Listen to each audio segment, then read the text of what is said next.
কারাগারের দেয়ালের ভেতর রহস্যজনক মৃত্যুর অজানা প্রশ্ন। ভয়ঙ্কর এক প্রশ্ন আজ রাষ্ট্র সমাজকে তাড়া করে ফিরছে। 2024 সালের 5ই আগস্টের পর থেকে কারাগারে একের পর এক রাজনৈতিক বন্দী, আওয়ামী লীগের নেতাকর্মীদের মৃত্যু, যার সংখ্যা বেড়ে দাঁড়িয়েছে 115-তে। সরকারি ভাষ্যে বলা হচ্ছে সবগুলোই হার্ট অ্যাটাক। এই রহস্যজনক হার্ট অ্যাটাক শুধু আওয়ামী লীগের নেতাকর্মীদের কেন হচ্ছে, অন্য কোনো সাধারণ বন্দীর ক্ষেত্রে কেন নয়? কিন্তু প্রশ্ন থেকেই যায়, একই সময় পড়বে একই ধরনের বন্দীদের মধ্যে একই কারণ দেখিয়ে এতগুলো মৃত্যু কি কেবলই কাকতালীয়? কারাগারে থাকা প্রত্যক্ষদর্শীদের ভাষ্য অনুযায়ী মৃত্যুর আগে বন্দীর মধ্যে দেখা গেছে অস্বাভাবিক দুর্বলতা, মাথা ঘোরা, বমি ভাব, দৃষ্টির সমস্যা। এইসব উপসর্গ কি স্বাভাবিক চিকিৎসাজনিত ছিল, নাকি এর পেছনে অন্য কোনো কারণ লুকিয়ে আছে?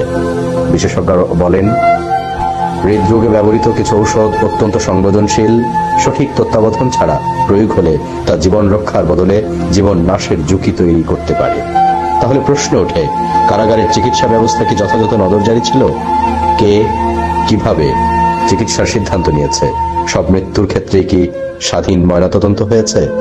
আরো বড় প্রশ্ন, এই মৃত্যুগুলোর স্বচ্ছ ও আন্তর্জাতিক মানসম্পন্ন তদন্ত কেন হয়নি?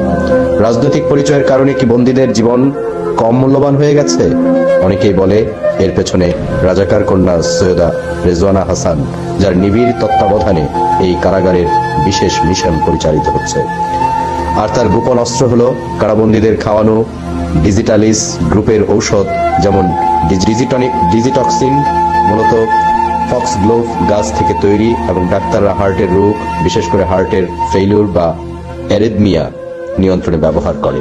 এই ঔষধ হার্টকে শক্তভাবে সংকুচিত হতে সাহায্য করে, যা সঠিক মাত্রায় নেওয়া হলে জীবন রক্ষাকারী, কিন্তু মাত্রা একটু বেশি হলেই হার্টবিট অনিয়মিত হয়ে যায়, যা অ্যারিথমিয়া নামে পরিচিত। বমি বমি ভাব, মাথা ঘোরা, দৃষ্টির অস্বাভাবিকতা, এই লক্ষণগুলো দেখা দেয়। যদি এই ঔষধের সামান্য বেশি ডোজ দেওয়া হয়, তাহলে ধীরে ধীরে শরীরে জমে কয়েকদিন পর হঠাৎ হার্ট অ্যাটাক বা কার্ডিয়াক অ্যারেস্ট ঘটতে পারে। বাইরের দিকে কোনো চিহ্ন থাকে না কোনো প্রমাণ। আমরা কারো বিরুদ্ধে রায় দিচ্ছি না, আমরা দাবি করছি সত্যের অনুসন্ধান। কারাগারের ভেতর যদি মানবাধিকার ভেঙে পড়ে, তবে বাইরে থাকা কেউ নিরাপদ থাকে না। আজ নয়, কাল নয়, ইতিহাস একদিন প্রশ্ন করবেই, এই মৃত্যুগুলোর দায় কার, নাকি এটা কোনো মেটিকুলাস ডিজাইন?